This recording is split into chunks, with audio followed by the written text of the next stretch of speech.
Я приветствую вас, дорогие друзья, уважаемые гости и подписчики моего канала. Это прямой эфир. Степан Демура на связи. Степан Геннадьевич, приветствую вас. Добрый день. Степан Геннадьевич, очень есть много тем, которые стоит обсудить, и действительно у нас, вот все закипает, причем на Ближнем Востоке все закипает, так что прям мама не горюй, но все как-то так делают умный вид, и, мол, так и надо. По Украине одище, а все так, знаете, делают вид, что, мол, так и надо. Один Зеленский говорит, что вот смотрите, как обстреляли, северокорейская ракета убила под Кривым Рогом семью многодетную, давайте ПВО. И Витков и Кушнер, ждем вас туда, во второй половине августа. В общем, обо всем об этом поговорим, друзья. Спасибо большое. Огромное количество вопросов мы получили в сообществе YouTube. Там очень много и реакций, и будем пытаться комментировать. Ну, всем вряд ли получится угодить, правда много, но тем не менее. Это в финале нашей части, нашего эфира, финальная часть. Также клуб зрителей «Шелест», также онлайн чат-трансляции. В чате трансляции я попытался суммировать, знаете, такое настроенческое и предоставить возможность выбрать людям, какой из этих вопросов наиболее актуален геополитически на данный момент, по вашему мнению. Зачем мир, где нет России? Зачем мир, где нет Украины? Зачем мир, где нет США? Зачем война, где никто не победит? 4 варианта, абсолютно философское начало, нетипичное для наших с вами разговоров, но именно так я хотел бы сегодня начать наш разговор. Какой бы вы выбрали вопрос? Третий. Зачем мир без США? Да. Почему вы сделали именно такой выбор? Потому что сейчас это типичное поведение США последние несколько лет. Как говорится, нет Америки, нет мира. Концепция империи, как империя же незаменима. То нет такой концепции. Империя уникальная, незаменима. Все через силу, в том числе мир. И тут вот получается так некрасиво везде, скажем прямо. Поэтому зачем мир, если в нем нет гегемона США? Это, я думаю, сейчас основная тема цвета неба политики. Цвета неба. Ну, у нас есть тут такие товарищи, их зовут цвета неба политика. Ну, небо бывает разного цвета в разное время суток. Да. Степан Геннадьевич, это раз. Во-вторых, иногда тучки находят. Давайте начнем с США. Выпустили министра энергетики, он начал рассказывать о том, что все хорошо с нефтью. Выпустили министра войны, он начал рассказывать, что как бы все хорошо с оружием, но поиздержались немного. Кого только не выпустили в этот момент. И Трамп пообещал вытрясти все дерьмо из Ирана. И, собственно, прошлой ночью тряс как мог. Даже Саудовская Аравия присоединилась к бомбежкам Ирана. Они отхватили от хуситов. Арамка горела. Сами бьют тоже по хуситам. Хуситы говорят, давайте денежку за Баб-эль-Мандебский пролив. В общем, закручивается очень нешуточный замес, но Трамп не слазит с кобылы войны. Хотя ему уже все говорят, она сдохла, давайте экономическими методами. Почему? Ну как, это значит, что он проиграл капитуляцию, но он уже подписал для него, это он же альфа-самец, слушайте. Он же Трамп. Ну, альфа-самец. На самом деле, я думаю, здесь не Трамп, потому что Трамп это просто такая пустая говорящая голова, а все дело в его советниках. Большинство советников это неоконы, причем глава его администрации, она была в свое время главой администрации товарища Нетаньяху. А для товарища Нетаньяху эта война очень-очень важна. И с точки зрения, скажем так, того, чтобы он оставался на свободе, важна для сохранения коалиции. И, судя по всему, у него тоже такие, знаете ли, к старости начинаются философские размышления о смысле жизни, о смысле существования еврейского народа на земле, что вот таки надо дождаться Машиаха, пройти через искупление. Поэтому, я думаю, там все очень сильно замешано и намешано. Но самое главное, конечно, для этого выгодна война для Нетаньяху и его кабинета. И не случайно они так, на самом деле, развели Трампа на ликвидацию Аятоллы. Потому что, по большому счету, ликвидировав Айталу, Трамп практически свел на нет любые возможности дипломатии по прекращению конфликта, на мой взгляд. Поэтому война будет продолжаться, никуда они не слезут из этой ловушки, они уже никуда не выберутся, американцы. А иранцы что? Они зачищают свои тылы. Они практически зачистили свои тылы от 10 американских баз, всех баз, которые там есть. Сейчас они зачищают курдов иракских. Американцы стаскивают остатки, ну не остатки, там еще достаточно осталось, своего боекомплекта самолетов, заправщиков всего в Израиль. В одно место, так сказать, там буквально 2-3 авиабазы, включая Бен-Гурион, где они базируются. Ну, зачистят тылы, американцы обязательно дадут им повод. Ну, и ликвидируют американские, скажем так, значительную часть американских военно-воздушных сил.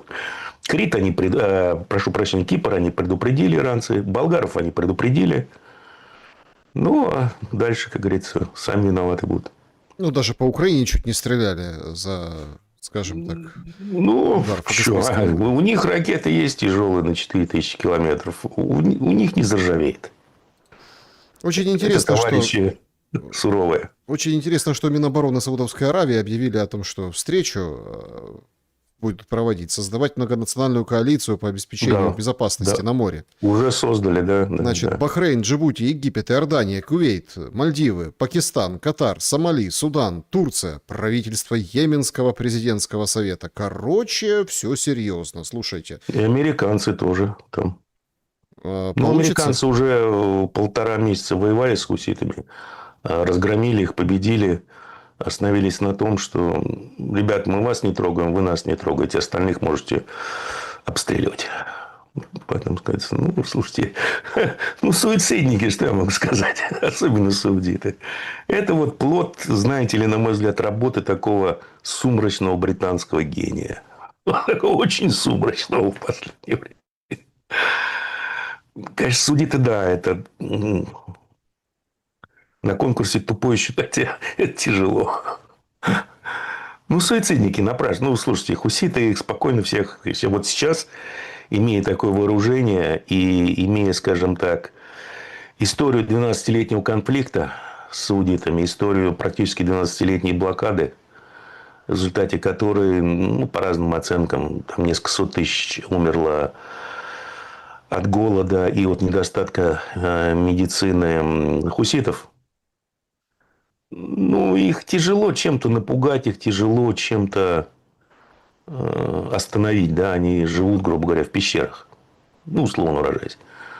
И да, они сейчас ощущают силу. И у них есть достаточно вооружения, чтобы просто стереть саудитов с лица земли. Все. Иран даже напрягаться не нужен будет. А ось сопротивления, так называемая, она активирована, потому что иракские шииты начали боевые действия. И, по-моему, позавчера был удар американцев, ну, Кувейта, да, по одному из штабов иракских шиитов. И они там тяжело произносимы, до сих пор не могу запомнить название этого движения. И погибло там, по-моему, 3 офицера Кудс, это КСИР, и 1 офицер Ансар-Аллы. То есть ось активирована, она работает. Это иракские шииты, у которых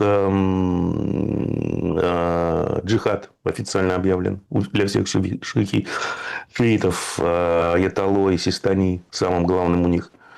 Это хуситы и Иран. Хезболла пока тихо сидит, там отсиживается, ждет своего момента. А что делали украинцы в Ираке? Что это за такая очень экзотическая история? Есть версия о том, что это типа украинцы с израильскими паспортами. Но я думаю, нет, потому что вторжение в Иран курдов иракских, оно планируется, хотя иранцы занимаются там тотальным уничтожением всего и вся сейчас. Но, тем не менее, все это делается под эгидой Моссад. То есть, там будут спецподразделения Израиля, спецподразделения США, ну, и сброд со всего мира. Ну, вот и украинские боевики туда попали. Поэтому я думаю, что... Ну, сейчас украинские боевики, они и в Африке работают, и в Сомали, везде. где хорошо платят. Так, а Поэтому смысл? ничего удивительного в этом нет. Что? Смысл подрывать Деньги. иракское государство? Стратегически Они не имеется в виду. подрывают иракское государство. Это север Ирака, иракский Курдистан. Курды еще живут как на сопредельных территориях в Иране. Поэтому идея в том, чтобы начать вторжение иракских курдов, возможно, начать еще Бузу в Белуджистане иранском, это на юго-востоке, и, возможно, даже активировать Азербайджан.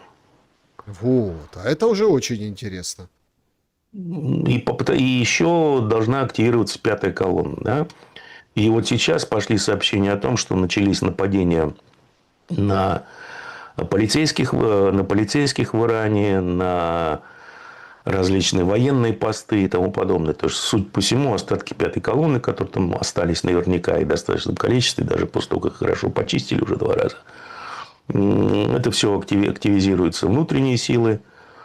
Наверное, будут активизировать и усиливать экономическое давление, потому что пятая колонна, она не только внутри, но и снаружи. Внутри это так называемые, насколько я понимаю,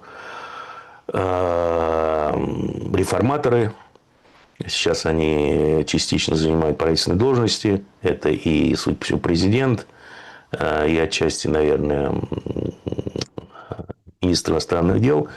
Потому что только что, ну не только что, наверное, неделю назад, они увеличили стоимость субсидируемого бензина в Иране с 5000 до 10, то есть 2 раза. Но он все равно дешевле, чем рубль, наверное, за литр или 2. Но тем не менее. Поэтому, возможно, идет такое экономическое давление изнутри, будут активизировать экономическое давление снаружи, чтобы попытаться провернуть сценарий конца декабря, начала января этого года. То есть мы входим в такую эскалацию и финальную стадию конфликта на Ближнем Востоке. Самое интересное, что эта финальная стадия конфликта должна закончиться таким громким падением большого шкафа мировой экономики. Это уже все говорят, потому что... Это бабочка, это не причина, это всего лишь эти... Мировая экономика, на мой взгляд, давно... Этот шкаф давно стоял уже на 2 ножках, ждал сквознячка. Вот это сквознячок, который его сейчас обрушит. Плюс еще мы заметили на уходящей неделе, как в топливный кризис вмешалась история с российско-украинским противостоянием. Причем очень крепко. Опять сегодня закрывают Новороссийск, там, где казахскую нефть, ну как казахскую, вот эту западную, нефть, да. Американско-британскую, Да. вот эту нефть, как бы обстреливать, не дают идти. Внезапно Пакистан нарисовывается, говорит: слушай, Такаев, ну что ты там вот с этим Путиным просишь его войну остановить? Давай к нам, у нас вот порты в твоем распоряжении, будешь там грузить, коридоры транспортные. Кажется, что это начало переформата.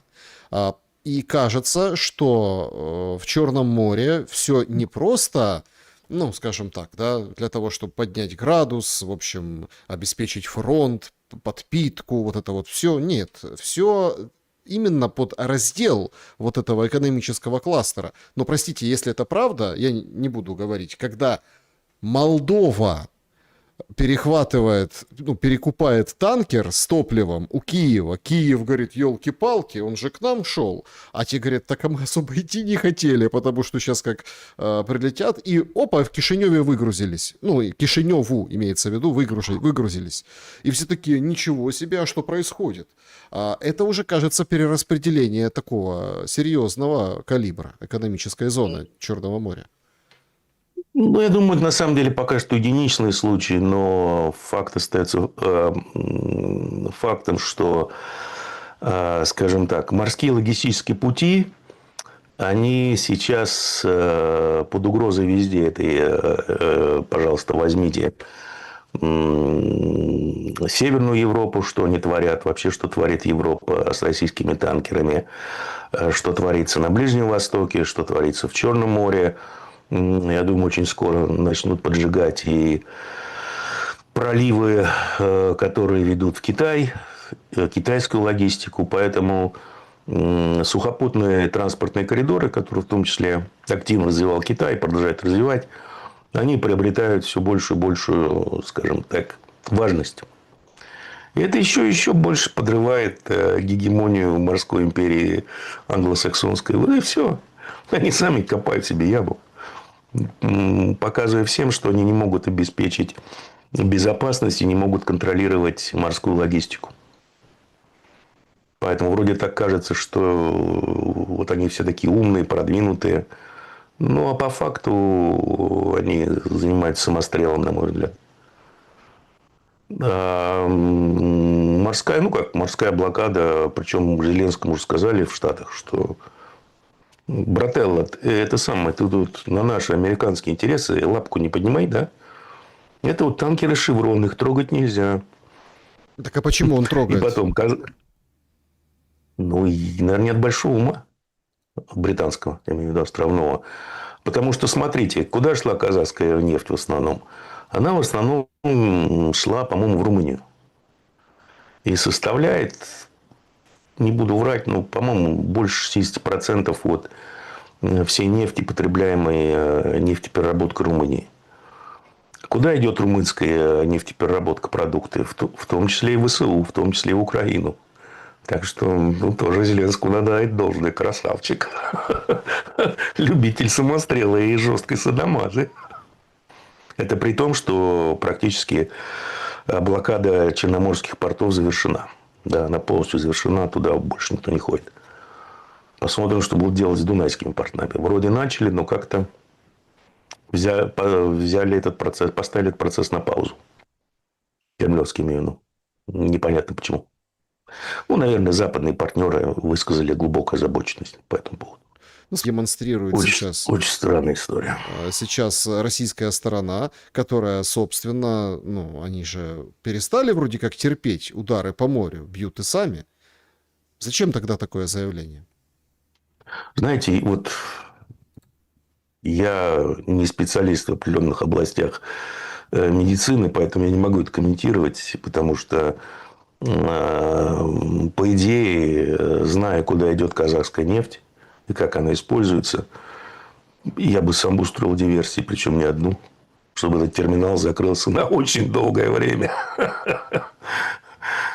Но не судьба, как говорится. Так это план мог быть россиян. Ну, я бы так сделал, слушайте. Я вообще бы оставил бы их без нефти. В Днепре сегодня обстреляли новую почту, там большой логистический хаб. До этого сегодня опять Wildberries. И, собственно, как бы, да, идет вот такая вот война, она методично продолжается.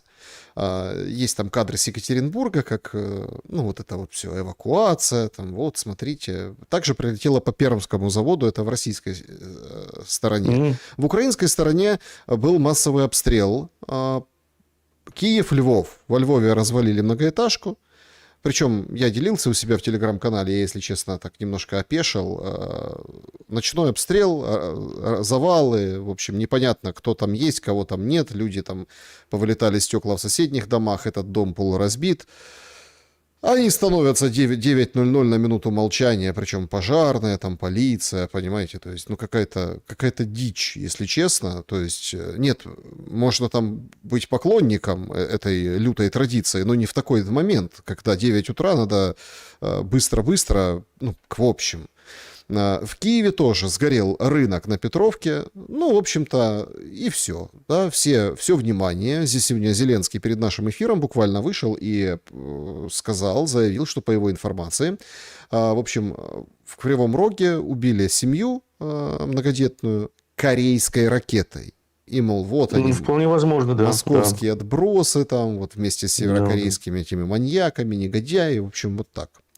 Получается очень такая достаточно тяжелая картина для восприятия после этого обстрела. с точки зрения гуманитарной, человеческой, но с точки зрения военной и политической. Зеленский пытается использовать это, что, мол, дайте еще ПВО, Трампушка, 300 ракет для патриотов мне хватит на зиму. На зиму. Россия сегодня... Хватит на 2 дня. Россия сегодня продлевает Ну, на 3. на полгода запрет на экспорт, ну, тоже горючки. Получается, что, простите, все спокойно готовятся, не просто готовятся к зиме, а готовятся к войне зимой. И никто заканчивать на межсезонье, выходить на какую-то паузу не собирается. Ну, с точки зрения здравого смысла нет. А какая пауза? В чем пауза? Ну, хочешь надеяться, что Кремль будет верен своим словам, что СВО больше нет, есть война. Хотя в начале войны, если назвать СВО войну, тогда сажали. Сейчас вот это уже принято. К чему готовиться? Ну, посмотрим, как они будут разбираться. Сейчас для меня отлично лакмусовая бумажка, обнулят они Дунайские порты или нет. Если не обнулят, ну, у меня да, уже слов не будет. Если обнулят, значит, все это будет достаточно. Я думаю, война закончится быстро, потому что следующим будет туннель железнодорожный и энергетика. И на этом история Украины и войны закончится. Потому что воевать без логистики, каких-либо логистических маршрутов с Западом и без энергетики невозможно. Война это будет и закончится, на самом деле. Это будет хорошо.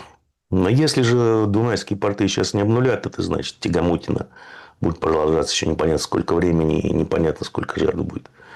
Но самое страшное, что сейчас делает Зеленский, это снимает, по-моему, 30% брони.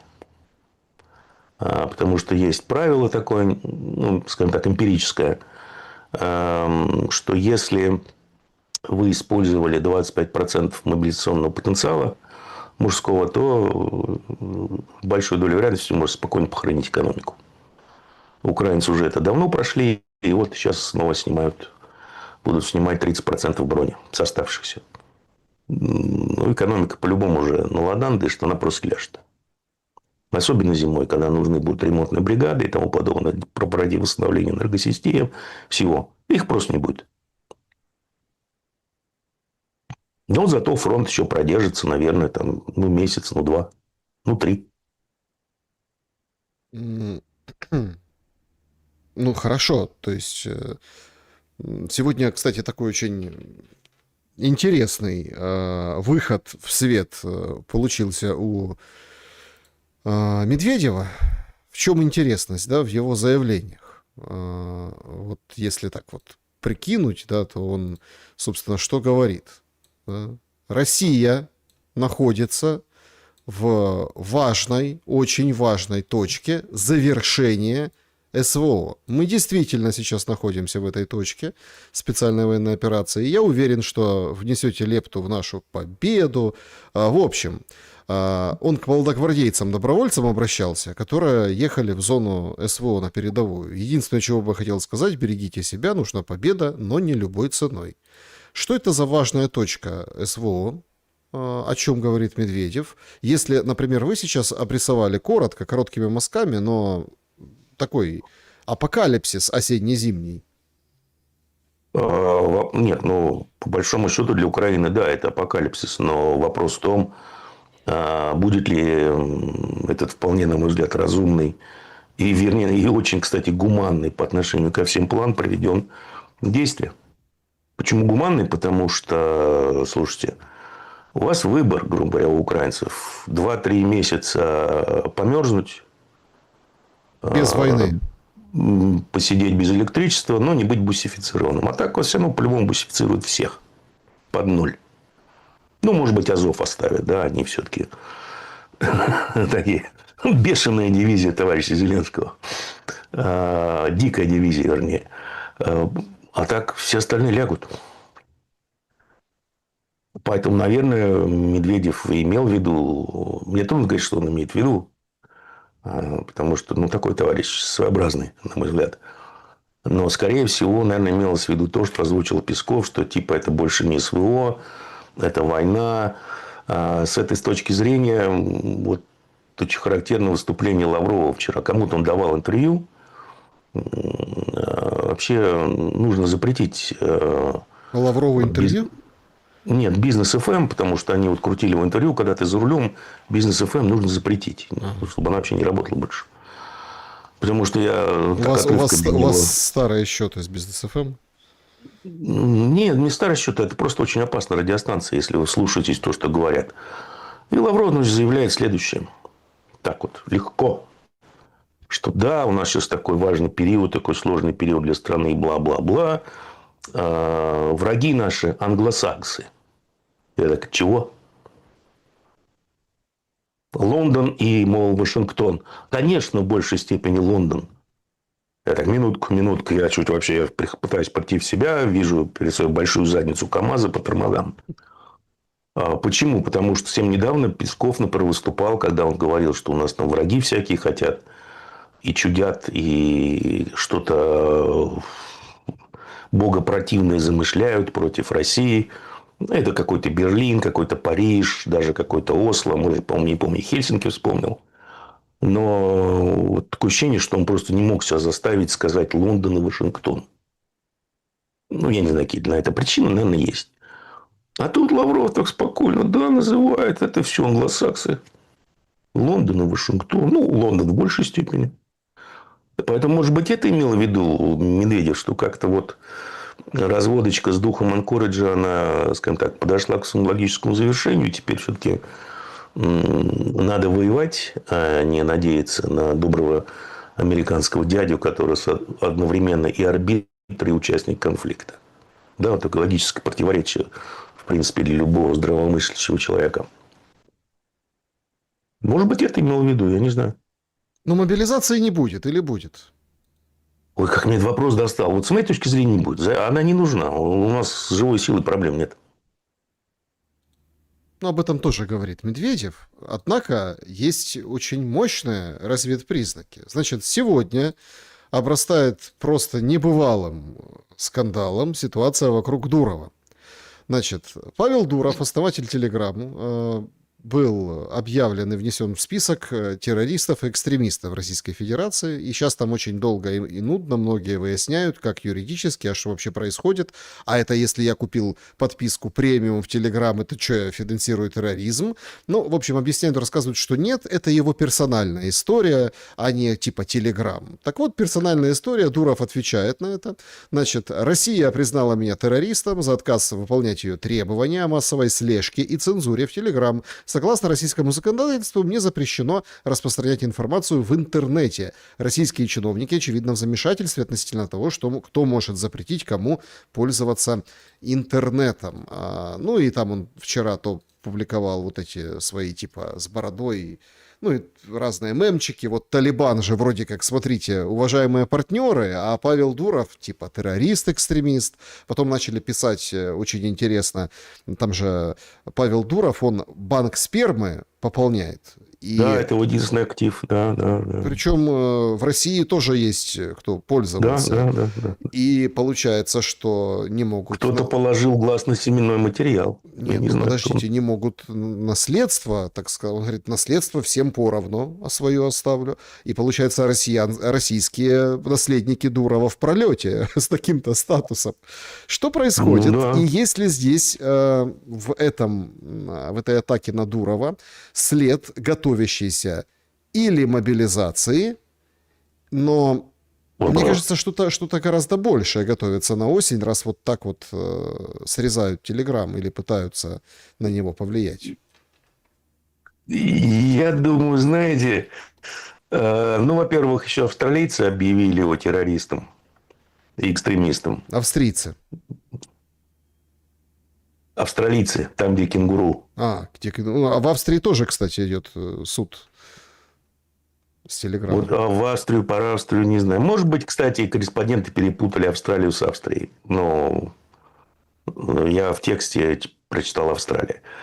А во-вторых, если вы посмотрите, какие к нему были претензии, это то, что он не заблокировал. Может быть, у кремлевских другая точка зрения, я не знаю. Но это моя точка зрения. Угу. Хорошо, но тогда чем это все закончится? Что можно сказать сейчас? Ой, слушайте, не знаю. Даже, это даже думаю, как пиво пить в лом, так и мозги напрягать в лом по этому поводу. Да, медийно прикольная такая ситуация. Но мне абсолютно неинтересно. Защищали же его в 24 году от Макрона. Придуров Да, писали. Шаман к нему певец.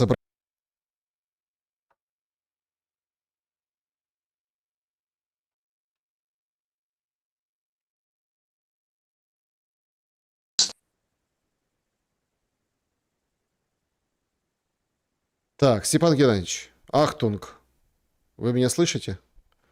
да. А, Что случилось? Да все, Рыжий что-то сказал, проснулся. все как всегда, понимаете. Пролетел ваш ответ по поводу Садамаза, все услышали, наверное, слово, да, по поводу Витькова и Зятькова. Попрошу повторить вашу мысль по поводу этого. И Ну, мысль очень простая, понимаете. Одно дело говорить, другое дело действовать. Если кремлевские будут пытаться вернуться к духу Анкориджа, когда им уже даже Рубио прямым текстом сказал, что товарищи, мы страна конфликта, мы вооружаем Украину, да, мы предоставляем им разведданные, все на свете. И те договоренности или то, о чем говорилось в Анкоридже, оно не подходило Украине, теперь не подходит еще больше, бла-бла-бла. Ну, уже все, вот, как и прямым текстом сказали, что, дружок, мы выиграли время, тебя обманули, поэтому никаких договоренностей быть не может. Хотя с самого начала было понятно, что это какие договоренности со страной, которая одновременно является и страной конфликта, и типа медиатором. Ну, такого не бывает. Но если кремлевский продолжит, то я думаю, что и даже глубинный народ начнет задавать более серьезные вопросы. Но еще раз, у них своя реальность, своя логика, поэтому можно быть все что угодно. Витков и Кушнер в Киеве. Это что будет означать? Радио Свобода сейчас передает... Не знаю, слушайте. Сейчас... Приехали какие-то свои делишки бабки мыть, обкашливать.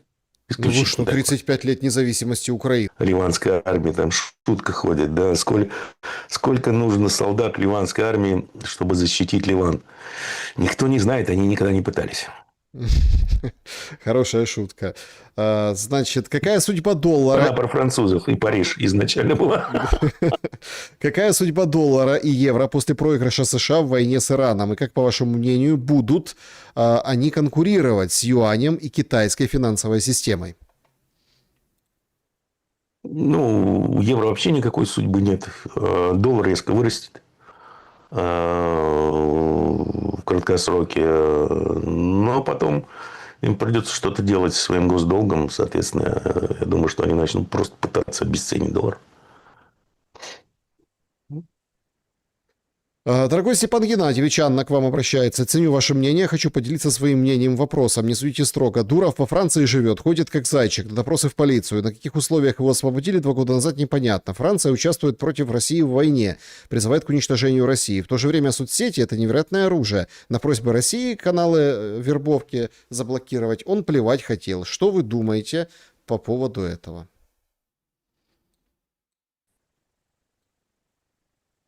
Ну, это еще раз повторюсь, посмотрите, что это за канал, да. Этот канал также присутствует в ВКшечке и Максике. Там он почему-то не забанен, имеет большую аудиторию. Это все. Специалист по геополитике Девятов утверждает, что СВО закончится до ноября 2026 года. Вы с ним согласны? Если нет, то почему? Я не могу делать никаких либо утверждений относительно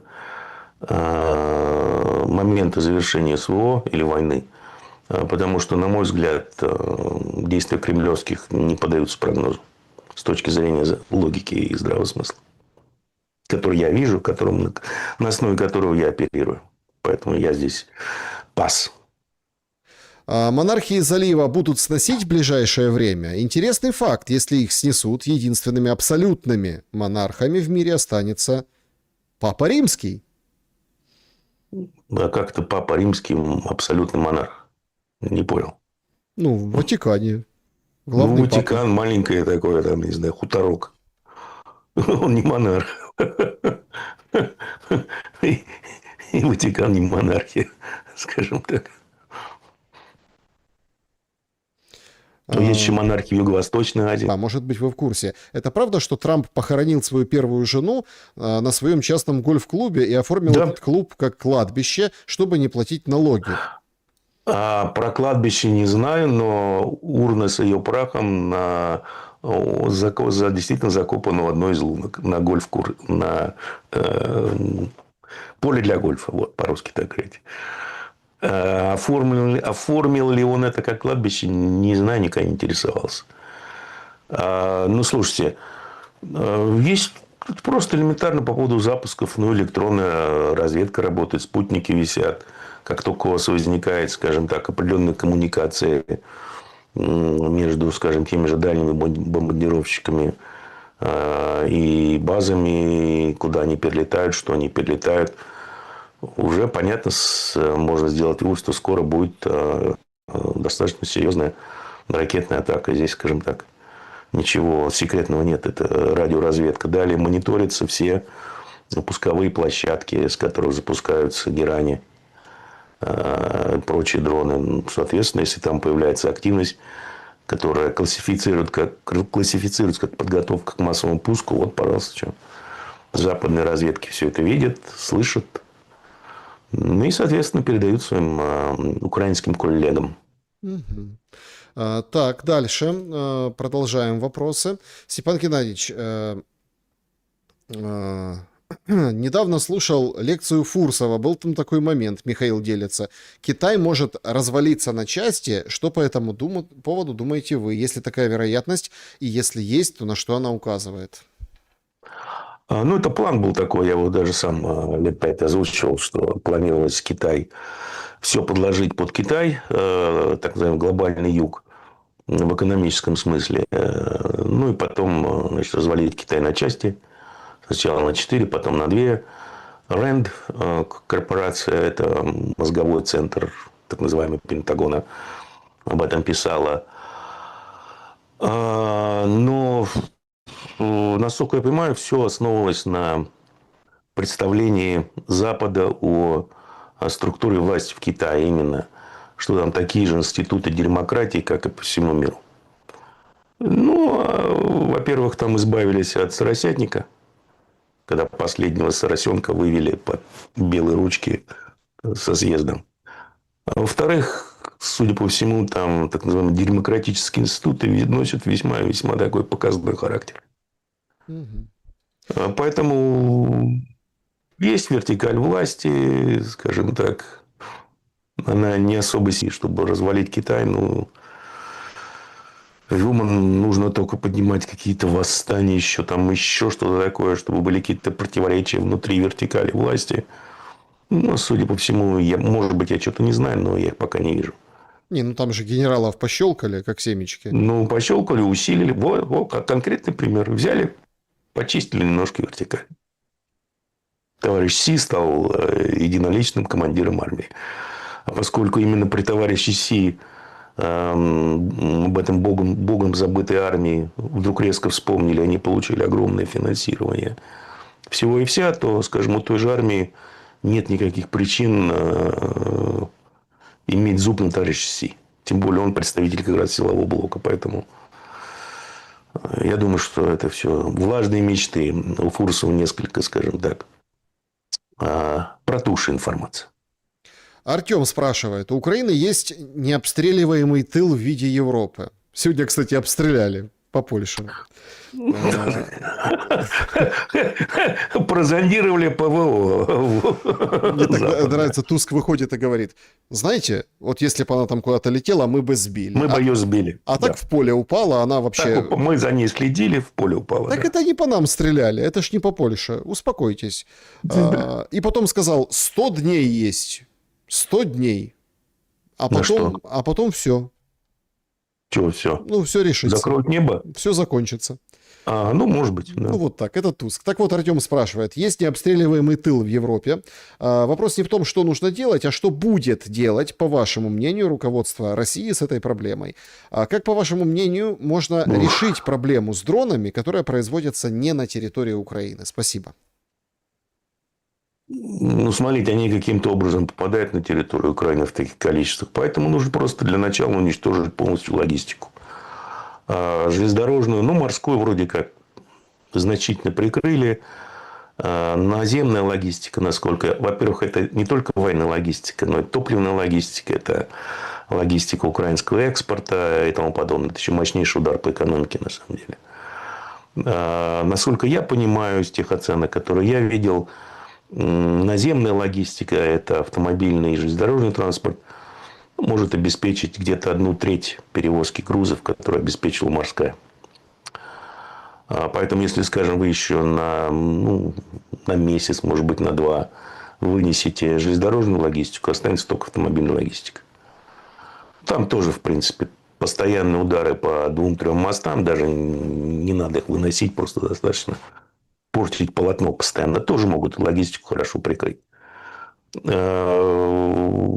Вот, и тем самым вы, во-первых, сильно усложните жизнь ВСУ, сильно усложните ситуацию с топливом, со всем остальным в Украине, ну и, соответственно, у вас объем перевозимых грузов будет очень-очень маленьким. Соответственно, будут несколько иные приоритеты с точки зрения военной логистики. Вести контейнеры с дронами, либо вести контейнеры с оружием и тупо цистерны с ГСМ. Вот и все. Роман, сколько лет нужно, чтобы вырастить нормального матерого олигарха? Может ли страна, где есть олигархи, не быть колонией? Может ли колония воевать за счастье своего народа? Почему представители религии более успешно благословляют на гешефт, нежели на благополучие народа? Или благословляют нормально, просто народ чужой? Ну, религия всегда была инструментом управления широкими массами, поэтому чему вы удивляетесь? Опиум для народа, как говорил товарищ Ленин. Вот здесь он был абсолютно прав. А на остальные ваши вопросы. Ну, Бжезинская есть отличная книга, да. Это большая шаг. На ваш взгляд, 2-3 маркера точно вам будут сигнализировать, что надо срочно уезжать из России, хотя бы на время, чтобы оглядеться. При каких условиях Россия закроет границы, спрашивает пользователь. А куда уезжать? Вот в чем проблема. Некуда. Маркеров много, просто вопрос. Вот я, честно говоря, если бы я был один, да, вообще вопросов нет. Можно найти место с семьей и принимая во внимание все, скажем так, требования к образованию, которые сейчас есть. И я, честно говоря, не знаю, куда уезжать. И видя то, что происходит и будет происходить в определенных регионах мира, особо популярных среди релокантов, ну нафиг, как говорится. Не, ну вот, кстати, очень интересный момент. Вот это вот кадры из такого анклава испанского. Марокканцы набежали. Марокканцы набежали. Это прям нечто. Сначала набежала, да, прорвались через границу, что называется. Причем смотрите, как их много. Тут это прям вот все побережье. Ну, вот Там реально. было, да, обнесено все колючей проволокой, они все это дело разрушили и набежали теперь они на территории Испании. И вопрос, что делать? Чрезвычайное положение, все дела. Просят вводить войска, нацгвардию. Ну так, а что с ними дальше будет? К чему они побегут? Попасть в Испанию, попасть в Европу. Мечта любого белого человека попасть в Европу, стать беженцем, сидеть на шее у бургеров. Да, любого белого человека. Это точно. Так, какая реальная безработица в России? Набиуллина говорит одно, Хазин говорит другое. И как уничтожение маркетплейсов повлияет на эту безработицу? Я не знаю, что говорит Набиуллина, я не знаю, что говорит Хазин, тем более. Единственное, что я знаю, что те цифры, которые озвучиваются и Центробанком, и правительством, и всеми чиновниками, они дебильные. Почему? Потому что они считают безработицу используя данные службы занятости, биржи труда, прошу прощения. А если вы когда-нибудь сталкивались с биржей труда, вы поймете, что, ну, я не знаю, сколько, какой процент туда вообще когда-либо обращается. У профессора Катасонова где-то, наверное, год или полтора назад, найдите на YouTube, был отличный ролик на буквально 30 минут, где он просто разнес и Центробанк, и чиновников в пух и прах. А то, что они говорят и по занятости, и по отсутствию трудовых рук, утилизации экономики, имею в виду процент утилизации производственных мощностей. И, то есть, ну, просто разносит в пух и прах. Я не буду повторяться, просто найдите этот ролик профессора Катасонова, он в интернете есть. По-моему, года полтора назад. Или два он записал. Ну, по занятости, по безработице, да, это биржа труда. Кто, если еще раз, я однажды из любопытства туда пошел, просто любопытно было. Ну, я не знаю, ну, может быть, процентов 20-30, может, даже меньше туда идет. А, соответственно, когда нам говорят условно 2%, ну, это может быть все 10. Антон спрашивает. Степан, как вы считаете, будет ли полномасштабная война на территории России, Краснодарский край, Ростовская область? Если да, то как вы видите, можно ли будет спастись в Беларуси или батьке тоже достанется? Я, честно говоря, не знаю, что значит полномасштабная война, вернее, кто с кем будет воевать. Ну, единственное, можно, наверное, посмотреть, вдруг там с турками придется воевать. Ну, если вы имеете в виду то, что сейчас пиарится в Европе у нас, это война с НАТО, ну, забудьте об этом. Потому что, если посмотрите реально на их расходы на ВПК, на состояние вооруженных сил, основных участников НАТО, за исключением, ну, американцев тоже теперь можно включать в эту категорию. Им ближайшие лет 5 вообще никуда ссылаться не будут, потому что нечем. То это все несерьезно. С Турцией возможно. Тут скорее, знаете ли, будут использоваться не какие-то определенные страны, а, скажем, те же возможно использование темы крупных национальных диаспор внутри страны. А вот это вот может быть очень серьезным вызовом и власти, и живущим на этой территории. А внешняя угроза, ну, несерьезно. А с такой армией, как у нас сейчас, ну, это просто несерьезно. Армия, которая насчитывает, что-то уже считайте, 1,5 миллиона человек, достаточно хорошо оснащена, а самое главное, имеет мощнейший боевой опыт ведения войны нового поколения. О чем вы говорите? Сергей задает вопрос в чатик, давайте заглянем. Почему только в России оппозиционеры и пораженцы – это одно и то же? Возможно ли на текущих парламентских выборах в России существенное изменение сил между партиями? Ну, между партиями, возможно, надо новые лица все-таки в телевизор иногда вводить. Толку-то от этого. Там мощнейший фильтр, это администрации президента, чужих, скажем так, людей нет, есть только новые свои люди. Поэтому о чем вы говорите? Ну, а оппозиция у нас такая пораженцы, потому что за это бабки платят. Ну, они сидят на западных грантах, потому что если вы не будете пораженцем, то вы останетесь без грантов. Ведь вам же еще делают дебрифинг, вас же спрашивают иногда даже ваше мнение. А как вот санкции экономические лучше сделать? 5-е, 10-е. Разумеется, что вы будете говорить? Товарищи натовцы, нужно еще напрячься, вот надавить сюда, и кровавый режим рухнет. А для этого нужны новые деньги и гранты. Ну и все. И они хотят, с одной стороны, заказчики это слышать для оправдания своих действий. И вы хотите это говорить, потому что вам за это платят бабло. Вот и все. Замкнутый круг. Если представить, что каждая нация – это живой человек, без оглядки на сроки и ее истории, как вы считаете, сколько лет этим людям? Сколько сейчас украинцу, еврею, американцу, китайцу и русскому по измерению живого человека? Ну, слушайте, вопрос тяжелый, на самом деле. Я думаю, что не совсем корректно такое сравнение, потому что здесь скорее нужно сравнивать, как правильно делал товарищ Ибн Халдун, особии. Их нужно сравнивать. Что такое особи? Это вот, ну, даже не знаю, это не моджо, а это даже не правящая формация, а сила духа управленческая, вот сила духа элиты, скажем так. А если вы посмотрите, скажем, на иранскую особию, вы заметите, что там, во-первых, одна достаточно молодая, и поэтому у них так все хорошо получается. Если вы посмотрите на российскую, то она началась с 2017 года. Если посмотрите на американскую, скажем так, мощнейшие трансформации там произошли, на мой взгляд, после 1913 года, когда была образована ФРС, тоже уже пожилая, дряблая. Европейская, Евросоюз, это вообще непонятно, что с чем кушать. Китайцы молодая, Сабия тоже очень молодая, потому что у них прошли мощнейшие экономические трансформации, практически это поменяло очень сильно их элиты, они динамически меняются и подстраиваются под экономические реалии.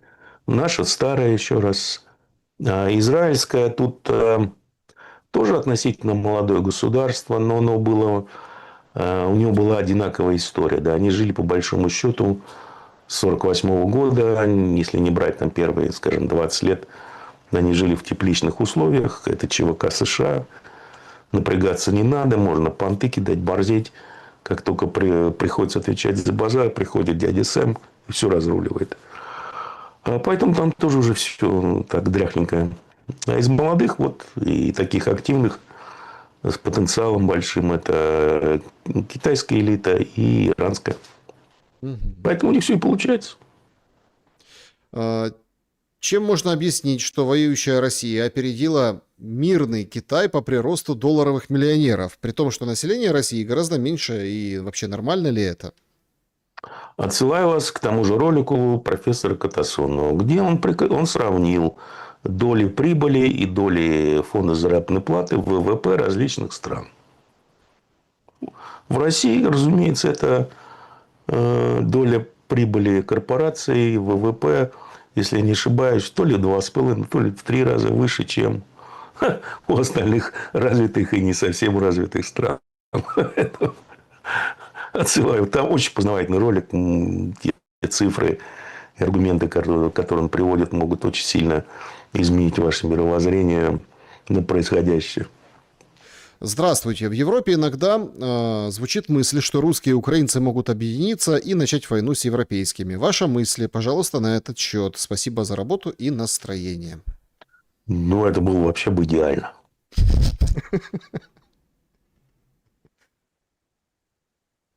Ну как это, реально, нереально? Ну, слушайте, ну, если вот взять Украину, да, и к востоку от Днепра, Западенщину выкинуть, ну, Киевщину почистить, и все вот это вот западенское. Нормальная страна будет адекватная. Ну, перевоспитание там, да, воспитанием занимались лет 30. Я думаю, что, я не знаю, 5-6 месяцев правильного дебилятора, и украинцы могут прийти в себя. Ну, А, объяснить им, что кто виноват, не мы, а они, Запад, соответственно, надо их мочить. Вот вам пулемет. Вперед. вот вам пулемет вперед.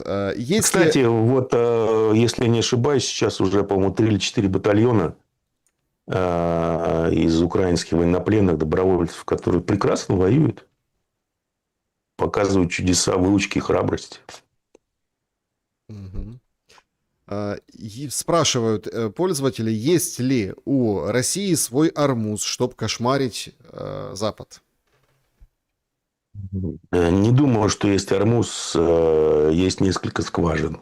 Ну, вот представьте себе элементарно, да, чтобы... Во-первых, уран.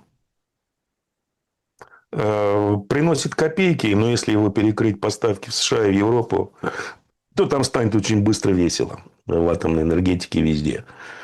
Во-вторых, СПГ.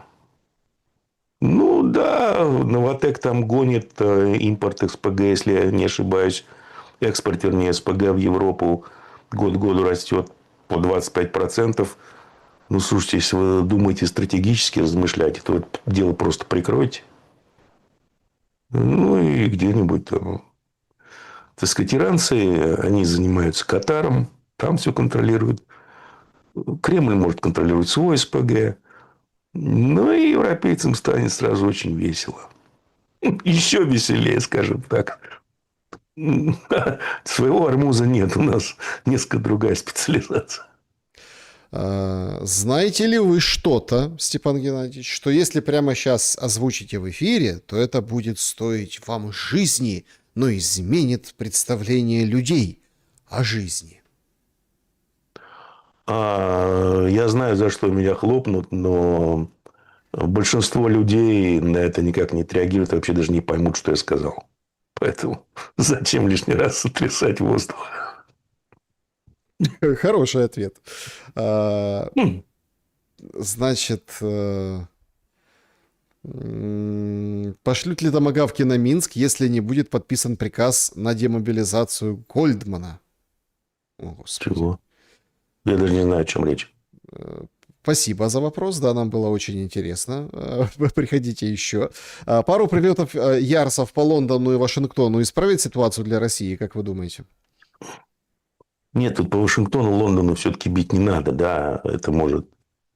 Хотя, черт его знает, я думаю, они тоже сядут на поп и будут сидеть ровно. Но это должен быть, если это удар, то это не должен быть удар, скажем так, достаточно существенный. Это должен быть удар в целях пиара, условно говоря. Чтобы, грубо говоря, у них не было стопроцентной необходимости отвечать на него. Поэтому, да, так слегка пощекотать нервы, чтобы они понервничали, подумали. Имеет смысл.